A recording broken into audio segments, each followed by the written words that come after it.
2 things authentic people do and how you can be your true self. In this tutorial, I will show you 2 things that people who live their authentic selves do. You will learn how you can also be aligned with your true self. In this world where social media often encourages an image of imperfection, it can be challenging to be your true self, or at least show yourself to the world.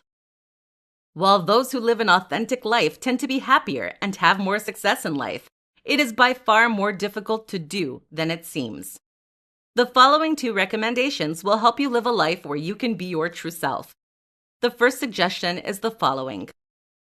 Learn to accept yourself. It is something that we often hear, but what does it mean in practical ways? Accepting yourself is being able to look at yourself in the mirror and see who you truly are. Your true self is simply the self that is not trying to please others or being perfect. Your true self is the part of you that is enough and authentic. To accept yourself, you have to start by recognizing the good in you. List 5 things that you love about yourself. If you can't find 5 things, ask people who are close to you to list what they love about you. Once you've listed these 5 qualities of yourself, reflect upon them and dig deep into becoming comfortable accepting compliments about yourself. Now that you're starting to accept your qualities, try to make a list of 2 things you don't like about yourself. Explore these 2 things very deeply. Ask yourself, if those 2 things were in my best friend, would I still love that person for whom she or he is? If so, why is it so hard to accept those things in me? What if it was acceptable for me not to be perfect? How would life look? Choose to let go of the need to be perfect.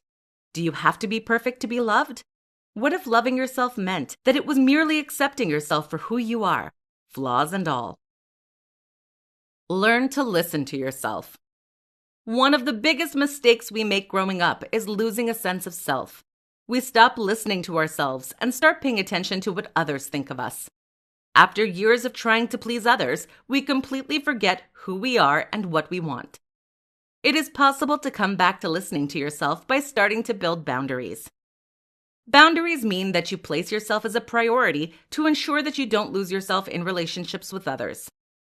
That said, a boundary could be to say no when you don't feel like doing something. It could also be not to develop a relationship with individuals who seem to want to change you or always require you to do something for them. By distancing yourself from people who continuously require that you feed their ego, you are slowly making space for yourself and allowing more energy to be spent for your own needs.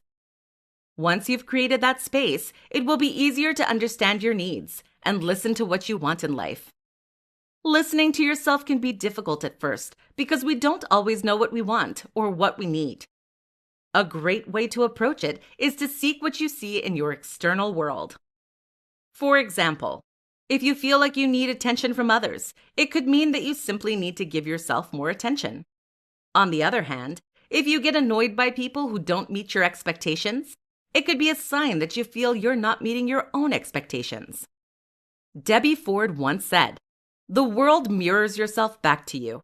If you love, nourish, and appreciate yourself internally, it will show up in your external life. If you want more love, give more love to yourself. If you want acceptance, accept yourself." It is now time for you to not only accept yourself for who you are, but also start listening to your needs and take ownership to nourish them.